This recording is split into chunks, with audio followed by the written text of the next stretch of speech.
എല്ലാവർക്കും നമസ്കാരം. ഓർമ്മചിത്രത്തിൻ്റെ നിർമ്മാതാവാണ് ഞാൻ. എൻ്റെ പേര് ഫ്രാൻസിസ്. ഇവിടെ എറണാകുളം തന്നെയാണ് വീട്. അപ്പോൾ സിനിമ നമ്മുടെ ഒരു കുറേ നാളായിട്ടുള്ള ഒരു മോഹമാണ്. അപ്പോൾ അങ്ങനെയാണ് ഈ സിനിമയിലായിട്ട് എത്തിപ്പെടുന്നത്.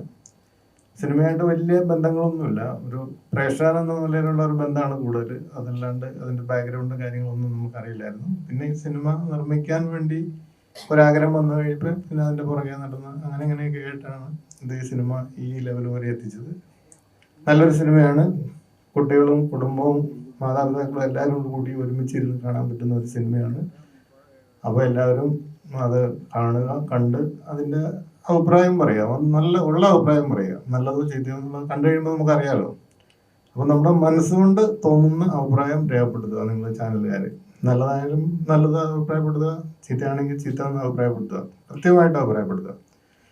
അപ്പോൾ അതാണ് എനിക്ക് പറയാനുള്ളത്. Thank you. ഞാൻ നാസർ ലത്തീഫ് സിനിമയിലെ ഒരു ക്യാരക്ടർ റോൾ പ്ലേ ചെയ്യുന്നു. നമ്മുടെ ഹരിയുടെ അച്ഛനായിട്ടാണ് ഇതിനകത്ത് അഭിനയിക്കുന്നത്. ഒരു നമ്പൂതിരി കഥാപാത്രമാണ്. നല്ലൊരു മനുഷ്യൻ, എല്ലാവരും സ്നേഹിക്കുന്ന ഒരു ഗ്രാമത്തിലെ ഒരു മനുഷ്യൻ. അദ്ദേഹത്തിൻ്റെ ജീവിതത്തിൽ വരുന്ന പല അനുഭവങ്ങളാണ് എൻ്റെ കഥാപാത്രം കാണിക്കുന്നത്. ഇത് ഒരു നല്ല ഫാമിലി ചിത്രമാണ്. എല്ലാവർക്കും ഇഷ്ടപ്പെടും എന്ന് എനിക്ക് മനസ്സുകൊണ്ട് തോന്നുന്നു. എല്ലാം അടങ്ങിയ ഒരു സിനിമയാണ്. അത്യാവശ്യം ഫാമിലി എമോഷൻസ്, വേറെ കോമഡി, അതുപോലെ തന്നെ നല്ല ഗാനങ്ങൾ, റൊമാൻസ് എല്ലാം അടങ്ങുന്ന ഒരു നല്ല ടോട്ടൽ ചേരുവയാണ് ഈ സിനിമ. അപ്പം അതുകൊണ്ട് തന്നെ ഓഡിയൻസ് ഇഷ്ടപ്പെടും, ഒരു നല്ല നിലയിൽ വിജയിക്കും. പടം ചെറുതും വലുതും ഒന്നും നമുക്ക് പറയാനില്ല. ചെറിയ പടങ്ങൾ കയറി വലിയ രീതിയിൽ ഹിറ്റാവുന്നു, വലിയ പടങ്ങൾ താഴത്തേക്ക് പോകുന്നു. അപ്പം ഇതെല്ലാം പ്രേക്ഷകരുടെ കയ്യിലാണുള്ളത്, ഇതെങ്ങനെ സ്വീകരിക്കണം എന്നുള്ളത്. അതുകൊണ്ട് എനിക്ക് പ്രേക്ഷകരോടും കൂടി പറയാനുള്ളത്, ഇതൊന്ന് തീർച്ചയായിട്ടും ഏറ്റെടുത്ത് ഒരു വിജയമാക്കി മാറ്റണം. നല്ല സിനിമകൾ ഭാവിയിൽ ഉണ്ടാവണം. ഇതുപോലെ പ്രൊഡ്യൂസേഴ്സ് മുന്നോട്ട് വരണം, പുതിയ പ്രൊഡ്യൂസേഴ്സ്. ഇത് ആരുടെയും കുത്തുകയല്ല, എല്ലാവർക്കും വന്ന് സിനിമകൾ എടുക്കാം. പണ്ടൊരു തോന്നലുണ്ടായിരുന്നു, വലിയവർക്ക് മാത്രം ഇതിനകത്തുള്ള ഒരു ഫോക്കസ് ഉണ്ട്, അവർക്ക് മാത്രമേ ഇതെല്ലാം കഴിയൂ എന്നുള്ളൊരു ഫീലിംഗ് ഉണ്ടായിരുന്നു. അതൊക്കെ ഇപ്പം മാറി തുടങ്ങി. ഇപ്പം പുതിയ ആൾക്കാർ വരുന്നു, പുതിയ ഡയറക്ടേഴ്സ്, പുതിയ ആർട്ടിസ്റ്റുകൾ, പുതിയ ടെക്നീഷ്യൻസ്. ഇന്നത്തെ ചെറുപ്പക്കാരൊക്കെ വളരെ ബുദ്ധി കൊണ്ടും കഴിവുകൊണ്ടും എല്ലാം നല്ല സിനിമകൾ ചെയ്യാൻ കഴിവുള്ളവരാണ്. അത് ഇനി അങ്ങോട്ടേക്ക് മുന്നോട്ട് പോട്ടെ. നമ്മുടെ മലയാളം സിനിമ ഇൻഡസ്ട്രി എല്ലാവരും ബഹുമാനിക്കുന്ന, ഇന്ത്യയിൽ മൊത്തം, അത് മാത്രമല്ല ഈവൻ ഔട്ട്സൈഡ് ഇന്ത്യ, എല്ലായിടത്തും എല്ലാവരും ബഹുമാനിക്കുന്ന ഒരു ആർട്ടിസ്റ്റിക് മൂവീസാണ് നമ്മുടെ മലയാളം സിനിമ എപ്പോഴും കാഴ്ചവെച്ചുകൊണ്ടിരിക്കുന്നത്. അത് ഭാവിയിലും അതുപോലെ ഉണ്ടാവട്ടെ എന്ന് ആശംസിക്കുന്നു. ഇനി കൂടുതലായിട്ട് എനിക്കൊന്നും പറയാനില്ല. നിങ്ങൾക്ക് വല്ലതും ചോദിക്കാനുണ്ടെങ്കിൽ ചോദിക്കാം. ഞാൻ ഇതിൻ്റെ സിനിമയുടെ ഹീറോ ആയ ഹരിക്ക് മൈക്ക് കൈമാറും. എല്ലാവർക്കും നമസ്കാരം. ഓർമ്മ ചിത്രത്തെ പറ്റി പറയുകയാണെങ്കിൽ ഒരു ഫാമിലി ഡ്രാമയാണ് ഇതിൻ്റെ ഒരു ജോണർ. ഫാമിലി ഡ്രാമ ആണെങ്കിലും കോമഡിക്കും റൊമാൻസിനും അതുപോലെ തന്നെ പൊളിറ്റിക്കലി കറണ്ട് അഫയേഴ്സൊക്കെ സംസാരിച്ചു പോകുന്ന ഒരു ചിത്രമാണ് ഓർമ്മ ചിത്രം. അതിലെൻ്റെ ക്യാരക്ടറിൻ്റെ പേര് ഉണ്ണി എന്നാണ്. ഒരു ബ്രാഹ്മിൻസ് ഫാമിലിയിലുള്ള ഒരു യുവാവാണ്. അദ്ദേഹത്തിൻ്റെ ഫാമിലിക്ക് സംഭവിക്കുന്നതും തുടർന്നുണ്ടാകുന്ന ഇഷ്യൂസും ഒക്കെയാണ് ചിത്രത്തിൻ്റെ ഒരു ഇതിവൃത്തം എന്ന് പറയുന്നത്. തീർച്ചയായിട്ടും ഈ പറഞ്ഞ പോലെ ഫാമിലിക്ക് കയറി എന്തായാലും ഉറപ്പായിട്ടും കാണാൻ പറ്റിയൊരു ചിത്രമാണ്. എല്ലാവരും തിയേറ്റർ ചിത്രം കാണണം.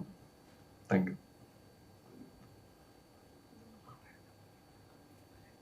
ഹായ്, എല്ലാവർക്കും നമസ്കാരം. ഓർമ്മ ചിത്രത്തിൽ എൻ്റെ ക്യാരക്ടറിന്റെ പേര് പാർവതി എന്നാണ്. ഇതൊരു വില്ലേജിൽ നടക്കുന്ന സ്റ്റോറിയാണ്. എൻ്റെ ക്യാരക്ടർ ഒരു കോളേജ് സ്റ്റുഡൻ്റ് ആണ്.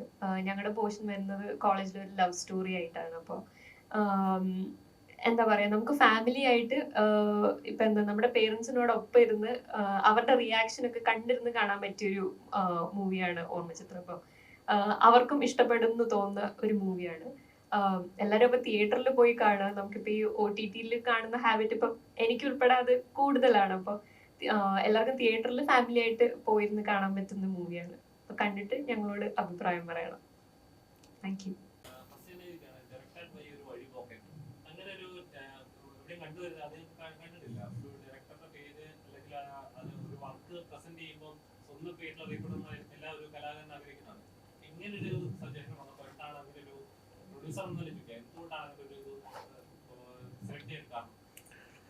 അത് പ്രത്യേകിച്ചൊന്നുമില്ല. നമ്മളൊരു സാധാരണക്കാരൻ എടുക്കുന്ന ഒരു സിനിമ, സാധാരണക്കാരൻ സംവിധാനം ചെയ്യുന്ന സിനിമ, ഒരു സാധാരണക്കാരൻ ചെയ്യുന്ന ഒരു സിനിമ എന്ന് വെച്ചാൽ ഒരു സാധാരണക്കാരന്റെ ഒരു പ്രതിനിധിയാണ്. വഴിപോക്കൻ എന്ന് പറഞ്ഞാൽ പുള്ളി ഒരു വലിയൊരാളൊന്നുമില്ല, ഒരു സാധാരണക്കാരൻ, പക്ഷെ ഒരു അഡ്രസ് ഇല്ലാത്തൊരാൾ.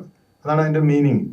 അപ്പോൾ ഒരു സാധാരണക്കാരൻ ചെയ്യുന്ന സിനിമ സാധാരണക്കാരനെ കുറച്ച് കാര്യങ്ങൾ പറയുന്നു, അവന്റെ പോയിന്റ് ഓഫ് വ്യൂവിൽ കാര്യങ്ങൾ പറയുന്നു. അതാണ് നമ്മൾ അതുകൊണ്ട് അർത്ഥമാക്കുന്നത്. വേറെ പ്രത്യേകിച്ച് കാര്യങ്ങളൊന്നുമില്ല.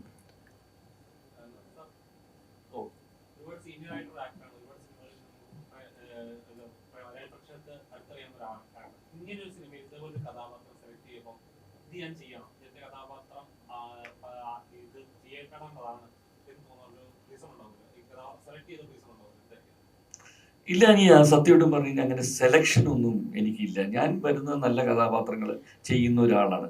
കാര്യം വെച്ചാൽ എനിക്ക് സ്വയം അറിയാം ഞാൻ ഇന്ന് മലയാളം ഇൻഡസ്ട്രിയിൽ എവിടെ നിൽക്കണം എന്നുള്ളത്.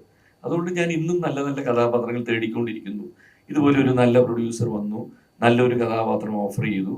ഞാൻ അത് കേട്ടപ്പോൾ എനിക്ക് എല്ലാം കൊണ്ടും എനിക്കത് ചെയ്യാൻ പറ്റും, ചെയ്യണം എന്നൊരു ആഗ്രഹം തോന്നിക്കൊണ്ട് ഞാനത് ചെയ്തു. അത്ര തന്നെ. അല്ലാണ്ട് പ്രത്യേകിച്ച് അങ്ങനെ ഞാൻ പറഞ്ഞില്ലേ, ഞാൻ ഇന്നും സിനിമയ്ക്ക് വേണ്ടി ജീവിച്ചു പോകുന്ന ഒരാളാണ്. നല്ല നല്ല ക്യാരക്ടേഴ്സ് ചെയ്യണം. അതിന് കുറച്ച് നാളായിട്ട് എനിക്ക് അതിന് കുറച്ച് തടസ്സങ്ങൾ ഉണ്ടായിരുന്നു എൻ്റെ പേഴ്സണൽ ലെവലിൽ. ഇപ്പം അതെല്ലാം മാറ്റി വെച്ചുകൊണ്ട് പൂർണ്ണമായിട്ടും സിനിമ ഇൻഡസ്ട്രിയിൽ തന്നെ കോൺസെൻട്രേറ്റ് ചെയ്ത് നിൽക്കുകയാണ്. ഇനി അങ്ങോട്ടേക്കും ഇതുപോലെ നല്ല നല്ല കഥാപാത്രം കിട്ടണമെന്ന് ആഗ്രഹിക്കുന്നു, പ്രവർത്തിക്കുന്നു.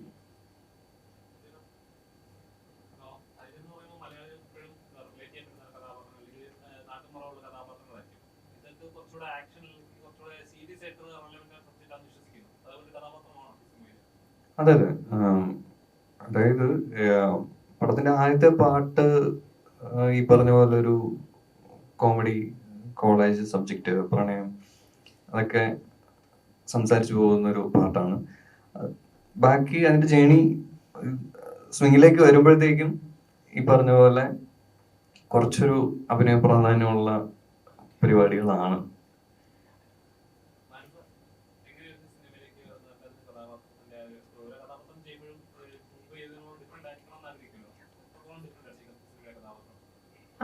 ഡിഫറൻസിനെ പറ്റി പറഞ്ഞ അങ്ങനെ ഭയങ്കര എൻറ്റയർലി ഡിഫറെന്റ് ആണെന്ന് ഞാൻ പറയില്ല. നമ്മുടെ ലൈഫിലൊക്കെ നമ്മൾ ഒരുപാട് കാണുന്ന ഒരു ക്യാരക്ടർ തന്നെയാണ് പാർവതി. പക്ഷെ സ്റ്റോറി കേട്ടപ്പോൾ എനിക്കിപ്പോ ഹരിയണ്ണന്റെ ക്യാരക്ടറായ ഈ ഉണ്ണിയുടെ ഒരു ജേർണി ഉണ്ട്, പുള്ളിയുടെ ഒരു ട്രാൻസിഷൻ, ചെറുപ്പം തുടങ്ങി കോളേജ്, പിന്നെ അവിടുന്ന് മാറി മാറിയുള്ള. അപ്പൊ അത് കേട്ടപ്പോ എനിക്ക് ഭയങ്കര എന്താ, അത് കുറെ നാള് ഇങ്ങനെ ചിന്തിക്കാനുള്ളതായിട്ട് തോന്നി. എന്ന് വെച്ചാൽ അയാൾക്ക് സംഭവിക്കുന്ന ഓരോ കാര്യങ്ങൾ, അയാളുടെ ഒരു ഇമോഷണൽ ജേർണി എന്ന് പറഞ്ഞൊരു സാധനം. അപ്പം അതിന്റെ ഒരു പാർട്ടാണ് എന്റെ ക്യാരക്ടർ. അപ്പൊ അതായിരുന്നു എനിക്ക് ഇത് ഇഷ്ടപ്പെടാനുള്ള മെയിൻ കാരണം.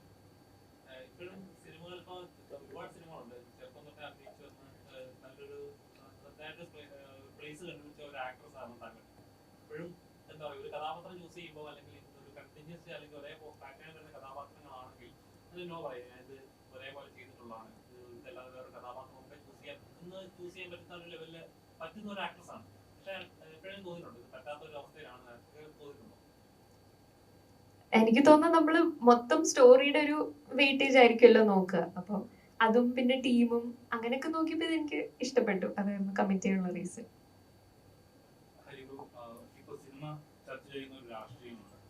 ഇതുപോലൊരു സബ്ജക്ട് വരുമ്പോൾ അത് പലപ്പോഴും ചർച്ച ചെയ്യപ്പെട്ടിട്ടുണ്ട്. ഭയമുണ്ടോ ഈ ഒരു സ്റ്റോറി പുറത്തേക്ക് വരുമ്പോൾ, അല്ലെങ്കിൽ ഒരു സിനിമ പുറത്തേക്ക് വരുമ്പോൾ ആക്രമണങ്ങൾ നേടാം, സൈബർ ആക്രമണങ്ങളൊക്കെ നേടാൻ ചാൻസ് ഉള്ള ഒരു കഥ കൂടിയാണ്. എന്ത് തോന്നുന്നു അങ്ങനെ ഒരു സ്റ്റോറി സെലക്ട് ചെയ്തപ്പോൾ? തീർച്ചയായും. ഇപ്പൊ ഈ പറഞ്ഞ പോലെ നമ്മൾ പൊളിറ്റിക്സ് എപ്പോഴും സംസാരിക്കുമ്പോൾ അതിന്റെ രണ്ട് വശങ്ങളുണ്ടാവും. അപ്പൊ അത് രണ്ട് വശത്തെ പറ്റിയും ഈ പറഞ്ഞ പോലെ കമന്റ്സ് ഉണ്ടാവും, പോസിറ്റീവ്സ് ഉണ്ടാവും, നെഗറ്റീവ്സ് ഉണ്ടാവും. അതതിൻ്റെ ഒരു പാർട്ടാണ്. ടെൻഷൻ ഇല്ല, കാരണം ഈ പറഞ്ഞ പോലെ നമ്മൾ ജെന്യുവൻലി ഉള്ള കാര്യം ആണ് നമ്മൾ പറയാൻ ശ്രമിച്ചിട്ടുള്ളത്. അപ്പൊ അതിന് ഈ പറഞ്ഞ പോലെ പേടിക്കേണ്ട കാര്യം ഉണ്ടായിട്ട് തോന്നിയിട്ടില്ല. എത്രത്തോളം ഒരു സിനിമ കോൺട്രവേഴ്ഷ്യൽ ആവുന്നോ അത്രത്തോളം സിനിമയ്ക്ക് വിജയം കൂടുതലാണ്. ഓരോ കഥാപാത്രം ചൂസ് ചെയ്യുമ്പോൾ എനിക്ക് അത് തപ്പുണ്ടാകുന്നൊരു ഇതുണ്ടാവില്ലോ, പറ്റുമായിട്ട് കമ്പയർ ആവരുത് എന്നൊരു ഇതുണ്ടാവുമല്ലോ. അപ്പം ഒരു തവണ ചെയ്യുന്നത് ബ്രേക്ക് ചെയ്ത് കഴിഞ്ഞാൽ ചിലപ്പോൾ ആ കഥാപാത്രത്തിൽ തന്നെ പാടില്ല കഥാപാത്രം ഇപ്പോഴും ആളുകൾ റെക്കഗ്നൈസ് ചെയ്യുന്നുണ്ട്, നല്ല പാടിയിലെ കഥാപാത്രം ആളുകൾ റെക്കഗ്നൈസ് ചെയ്യുന്നുണ്ട്. അപ്പം അങ്ങനെ കഥാപാത്രങ്ങൾക്ക് അറിയപ്പെടുന്ന സിനിമകൾ ചെയ്യാനായിട്ട് എപ്പോഴും കഥാപാത്ര സിനിമകൾ ചൂസ് ചെയ്യുമ്പോൾ ഇച്ചിലൂടെ എനിക്ക് ശ്രദ്ധിച്ച് ചൂസ് ചെയ്യായിരുന്നു എന്ന് തോന്നിയിട്ടുണ്ട്. ഈ പറഞ്ഞ പോലെ ഞാൻ പറഞ്ഞു നമ്മുടെ എല്ലാ സിനിമയും ഈ പറഞ്ഞ പോലെ നമ്മുടെ ഒരു പ്രതീക്ഷകളാണ്. അപ്പൊ അത് ചിലപ്പം അതിന് പോസിറ്റീവ് റിവ്യൂസ് ഉണ്ടാകാം, നെഗറ്റീവ്സ് ഉണ്ടാകാം. അപ്പം ഈ നെഗറ്റീവ്സിലാണ് നമുക്ക് എങ്ങനെ അത് ഇമ്പ്രൂവ് ചെയ്യാം എന്നതിനെ പറ്റി നമ്മൾ ചിന്തിക്കുന്നത്. അപ്പൊ അങ്ങനെ വരുമ്പോഴത്തേക്കും ഈ പറഞ്ഞ പോലെ നന്നാക്കാമായിരുന്നു എന്ന് തോന്നിയിട്ടുണ്ട്. അങ്ങനെയുള്ള ചിത്രങ്ങൾ ഉണ്ടായിട്ടുണ്ട്. പിന്നെ കൂടുതലും ഈ പറഞ്ഞ പോലെ റിപ്പീറ്റഡ് ഇത് ആകാണ്ട് ശ്രമിച്ചിട്ടുണ്ട് മാക്സിമം.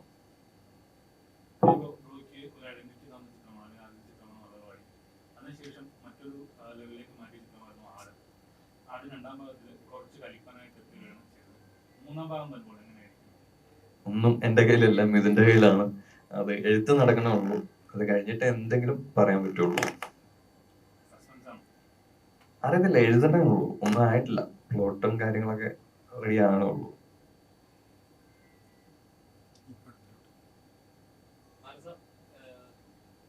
ഇപ്പൊ ഓരോ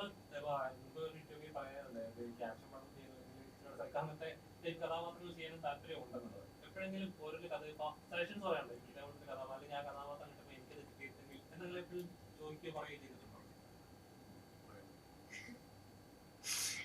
ഈ പറഞ്ഞ പോലെ മോസ്റ്റ്ലി ഞാൻ ചെയ്യുന്നത് ഇങ്ങനെ എന്താ ഒരു പാവം ഒരു വിക്ടിം അങ്ങനത്തെ ഒരു ഷെയ്ഡുള്ളതാ. അപ്പൊ അതെ എന്നോട് ഇവിടെ നിന്ന് പറയുന്നുണ്ടായിരുന്നു ഇനി ഒരു ഹൊറർ മൂവി ചെയ്യണം എന്നൊക്കെ. അപ്പൊ അങ്ങനത്തെ എന്തെങ്കിലുമൊക്കെ എന്താ ഈ ഒരു കുറച്ച് ഈവിൾ ആയിട്ടുള്ള ചിലപ്പോ ഇതായിരിക്കും അതിന്റെ ഒരു തുടക്കം. അതെ, ഒരുപാട് സീനിയർ ആക്ടേഴ്സിന് നമ്മൾ ഈ സിനിമയെ നമ്മൾ മലയാള സിനിമയിൽ മിസ് ചെയ്യുന്നുണ്ട്. ഒരുപാട് സീനിയർ ആക്ടേഴ്സ് ഇപ്പോഴും ഉണ്ടെന്ന് പറഞ്ഞാൽ അവർക്കൊക്കെ ഒരുപാട് പ്രാധാന്യം കൊടുക്കുന്നു. വന്നു പോകുന്നു, അല്ലെങ്കിൽ അവർ വന്ന് ചെറിയൊരു സ്പേസിൽ നിന്നിട്ട് കഥാപാത്രം അഭിനയിച്ച് അങ്ങനെ പോവാണ്. അവിടുത്തെ ആ ഒരു പ്രാധാന്യം അവർക്കിപ്പോൾ നൽകപ്പെടുന്നതെന്ന് വിശ്വസിക്കുന്നു. തീർച്ചയായിട്ടും പണ്ടും ഇന്നും തമ്മിൽ വളരെയധികം വ്യത്യാസങ്ങളുണ്ട്. പണ്ടെന്ന് പറയുമ്പോൾ പ്രൊഡ്യൂസർ എന്ന് പറഞ്ഞാൽ ദൈവമായിരുന്നു. പ്രൊഡ്യൂസറാണ് എല്ലാം തീരുമാനിക്കുന്നത്. ആ കാലഘട്ടത്തിൽ ആർട്ടിസ്റ്റിനെ തീരുമാനിക്കുന്നത്, ടെക്നീഷ്യൻ, എല്ലാ കാര്യവും ഒരു പ്രൊഡ്യൂസർ, അദ്ദേഹമായിരുന്നു മുതലാളി ശരിക്കും. ഇന്ന് ആ ഒരു കാലഘട്ടം മാറി. ഇന്ന് സൂപ്പർ സ്റ്റാർസ് ആണ് ഇതെല്ലാം തീരുമാനിക്കുന്നത്. ഒരു പ്രൊഡ്യൂസർ പോലും ഒരു വലിയ ഒരു കലാകാരൻ്റെ, വലിയൊരു ആർട്ടിസ്റ്റിൻ്റെ മുമ്പിൽ, ഒരു ഹീറോയുടെ മുമ്പിൽ വെറും കളിപ്പാവയാണ്. അദ്ദേഹത്തിനൊന്നും അവിടെ വലിയ വോയിസ് ഇല്ല. അപ്പം അങ്ങനെ ഒരു കാലഘട്ടമാണ് ഇന്ന് പോയിക്കൊണ്ടിരിക്കുന്നത്. അത് ഓരോ സമയത്തുള്ള ആ ഒരു change of atmosphere you can call it. അപ്പം ഇന്ന് നമ്മൾ voice of speech is very little these days. നമ്മൾ തുറന്നു വല്ലതൊക്കെ പറഞ്ഞു കഴിഞ്ഞാൽ നമുക്ക് കിട്ടാനുള്ള സാഹചര്യങ്ങളും സന്ദർഭങ്ങളും എല്ലാം കുറയാറുണ്ട്. അതിൻ്റെ ഒരു വിക്റ്റിമാണ് ഞാനും. ആക്ച്വലി ഞാൻ കുറച്ച് പച്ചയ്ക്ക് ചില സമയത്ത് സംസാരിക്കുന്ന ആളാണ്. ഇപ്പം വളരെ കുറച്ചു. കാര്യം വെച്ചാൽ ചാൻസ് കിട്ടുന്നില്ല. ഇനി കിട്ടണമെങ്കിൽ കുറച്ച് മര്യാദയായിട്ട് നിന്നാലേ പറ്റൂ, ഒന്ന് ഒതുങ്ങി നിന്നാലേ ചാൻസ് കിട്ടൂ എന്ന് മനസ്സിലാക്കി. അതുകൊണ്ട് ഇപ്പം അധികം അങ്ങനെ വലിയ രീതിയിൽ സംസാരിക്കാറില്ല. വളരെ ഒതുങ്ങി നിൽക്കുന്നു. മുന്നോട്ട് നോക്കി എന്തെങ്കിലുമൊക്കെ കിട്ടും എന്നുള്ള പ്രതീക്ഷ. എല്ലാം ഒരുപോലെ തന്നെയാണ്. ഇതൊക്കെ എല്ലാത്തിലും അതിൻ്റെ ആയിട്ടുള്ള പൊളിറ്റിക്സ് ഉണ്ട്. അത് അവോയ്ഡ് ചെയ്യാൻ പറ്റില്ല. ഈഗോ കുറച്ച് കൂടുതലുള്ള ലൈനാണ് ഫിലിം ഇൻഡസ്ട്രി. ഈഗോ ഉണ്ട്. ആ ഈഗോ ഉള്ളവർക്ക് പിന്നെ നമ്മൾ അവരെ കുറിച്ച് എന്തെങ്കിലും ഒന്ന് ചെറുതായിട്ട് പറഞ്ഞാൽ പോലും അവർക്കത് സഹിക്കാനുള്ള മനസ്സില്ല. അപ്പം അതുകൊണ്ട് ഇത്തിരി നോക്കിയും കണ്ടും ശ്രദ്ധിച്ചുമൊക്കെ സംസാരിക്കുക, പെരുമാറുക, ചാൻസ് വേണമെങ്കിൽ, അല്ലെങ്കിൽ വീട്ടിൽ പോയിരിക്കുക. കുറേയധികം അത് പറഞ്ഞിട്ട് കാര്യമില്ല. അതിപ്പം ഞാൻ പറഞ്ഞില്ല, അത് മനസ്സിലാക്കിയപ്പോൾ കുറച്ച് താമസിച്ചു പോയി. എന്നാലും ഇപ്പോഴും താമസിച്ചിട്ടില്ല എന്ന് വിശ്വസിക്കുന്നു. തിരുത്തി കുറച്ച് എന്ത് ചെയ്യാനാ മോനെ, ഇങ്ങനെ ആയിപ്പോയി. നമുക്ക് നമ്മുടെ ഒരു വ്യക്തിത്വം ഉണ്ടല്ലോ. ഒരു മനുഷ്യന് ജനിച്ചു വീഴുമ്പോൾ അയാളുടെ ഒരു വ്യക്തിത്വമുണ്ട്. അത് നമുക്ക് സിനിമയ്ക്ക് വേണ്ടിയോ എന്തിനു വേണ്ടിയും കളയാൻ പറ്റില്ല. പിന്നെ ദൈവം തമ്പുരാൻ തന്ന ഇത്രയൊക്കെ നേട്ടങ്ങൾ, that itself is good, more than enough. I am happy. ഞാൻ ഉള്ളതുപോലെ ഞാൻ തൃപ്തനാണ്. ഇനി കൂടുതൽ കിട്ടിയ സന്തോഷം, കിട്ടിയില്ലെങ്കിൽ ഉള്ളത് വെച്ച് തൃപ്തനാണ്. അതുപോലെ പ്രൊഡ്യൂസേഴ്സ് മുന്നോട്ട് വന്നാലേ നമ്മളെപ്പോലെ കലാകാരന്മാർക്കും ഇതിൽ പിന്നിൽ പ്രവർത്തിക്കുന്ന ടെക്നീഷ്യൻസിനും എല്ലാവർക്കും ജോലി ഉണ്ടാവുകയുള്ളൂ.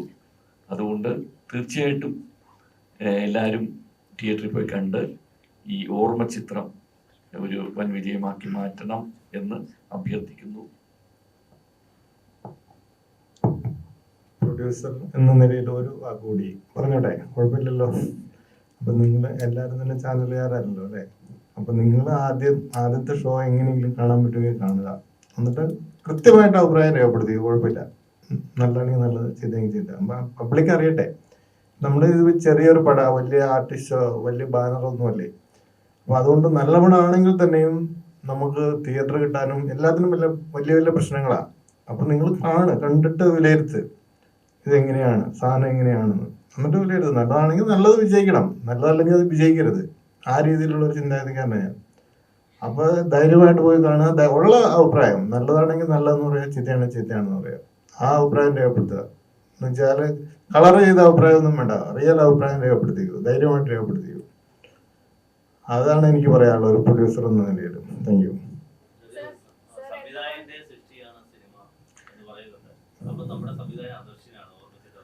ഇല്ല, അങ്ങനെയൊന്നുമില്ല. ഇപ്പൊ ഒരു സംവിധായകൻ അത് ഒരു കോർഡിനേറ്ററാ. എന്ന് വെച്ചാൽ ഈ പ്രൊഡക്ഷൻ ബോയ് മുതലുള്ള ആൾക്കാരുടെ ഒരു പ്രയത്നമാണ് സിനിമ. ഒരാൾ വിചാരിച്ച ഒരു സിനിമ നല്ല സിനിമ ഉണ്ടാവില്ല. ഇപ്പൊ ആർട്ടിസ്റ്റ് അദ്ദേഹം നന്നായിട്ട് അഭിനയിച്ചാലേ പുള്ളിയുടെ പോർഷൻ റെഡി ആവുള്ളൂ. എല്ലാവരും കൂടെ കൂടുമ്പോഴാണ് ഒരു സിനിമ എല്ലാം ചേരും. ഇപ്പൊ സാമ്പാർ ഉണ്ടാക്കുമ്പോഴത്തേക്ക് എന്തെങ്കിലും ഒന്ന് കൂടി പോയാൽ പോയി. അപ്പൊ സാമ്പാർ ഉണ്ടാക്കണവരെ പറഞ്ഞിട്ട് കാര്യമില്ല. അതുപോലെയാണ് സിനിമ എല്ലാം കൂടെ. ഇപ്പൊ ആദ്യം ഈ സിനിമ നമ്മൾ ഡബ് ചെയ്ത് കഴിഞ്ഞപ്പോഴത്തേക്കും നമ്മൾ ഉദ്ദേശിച്ച ഒരു ലെവലില്ലായിരുന്നു. അത് കഴിഞ്ഞ് റീഡബ് ചെയ്തു, അതിനുശേഷം RR ചെയ്തു. RR ചെയ്തപ്പോഴും നമ്മൾ ഉദ്ദേശിച്ച ലെവൽ വന്നില്ല. അത് കഴിഞ്ഞ് നമ്മൾ RR പിന്നെയും ഒന്നുകൂടി ചെയ്തു. അതെല്ലാം കഴിഞ്ഞ് കഴിഞ്ഞപ്പോഴത്തേക്കും നമ്മൾ വിചാരിച്ചതിലും ഒരു അപ്പുറത്തുള്ള ഒരു ലെവലിലാണ് ഇപ്പം നിൽക്കുന്നത്. നമ്മൾ ഞാനൊരു 2 വർഷമായിട്ട് മലയാളത്തിൽ ഇറങ്ങുന്ന എല്ലാ സിനിമയും കാണുന്നുണ്ട്. എല്ലാ സിനിമയും, ഒരു സിനിമ പോലും ഇടാതെ കാണുന്നുണ്ട്. അപ്പോൾ നിങ്ങൾ എല്ലാവരും പോയി കണ്ടു നോക്ക്. അപ്പോൾ എന്നിട്ട് അഭിപ്രായം പറ. അതാണ് എനിക്ക് പറയാനുള്ളത്. ഡയറക്ടർ പേരും കൊണ്ട് അതിൽ വലിയ കാര്യമൊന്നുമില്ല. പടമാണ് വിലയിരുത്തുന്നത്. ഇപ്പൊ മോഹൻലാലിനും മമ്മൂട്ടിനും നമ്മൾ ഇഷ്ടപ്പെടുന്നത് എന്താ, അവർ ചെയ്ത ക്യാരക്ടറും അവർ ചെയ്ത പടങ്ങളും പടത്തിന്റെ പേരിലാണ് അറിയപ്പെടുന്നത്. അപ്പൊ ഈ ഇതിലെ ഡയറക്ടറും ഈ പടത്തിന്റെ പേരിൽ അറിയപ്പെട്ടെ, അല്ല ഡയറക്ടറിന്റെ പേരിലല്ല പടം അറിയപ്പെടുന്നത്. പടം നല്ലതാണ്. പടം റിലീസായി കഴിയുമ്പോൾ ഓട്ടോമാറ്റിക്കായിട്ട് പബ്ലിക് അന്വേഷിക്കും ഇതാരാ ഈ പടം ചെയ്തതെന്ന്. ഓട്ടോമാറ്റിക് അപ്പൊ ഡയറക്ടർ ഓട്ടോമാറ്റിക് വരും. പ്രൊഡ്യൂസർ ഇവിടെ ഉണ്ടല്ലോ. പ്രൊഡ്യൂസർ എന്ത് ചോദിച്ചാലും പറയാൻ പ്രൊഡ്യൂസർ ബാധ്യസ്ഥനാണ്. പ്രൊഡ്യൂസർ ഇവിടെ ഉണ്ട്, ഐഡന്റിറ്റി ഉണ്ട്. ഐഡന്റിറ്റി ഇല്ലാതല്ല. പടത്തിന്റെ പേരിൽ ഡയറക്ടറും ബാക്കിയുള്ള ടീമും അറിയപ്പെടട്ടെ, അല്ലാണ്ട് അവരുടെ പേരിലല്ല പടം അറിയപ്പെടുന്നത്. പടം നല്ലതാണ്, ആൾക്കാർ ഇഷ്ടപ്പെടും, തീർച്ചയായും ഡയറക്ടറെ അന്വേഷിക്കും. അപ്പോൾ ഡയറക്ടർ ഓട്ടോമാറ്റിക്കായിട്ട് വരും. Okay, thank you.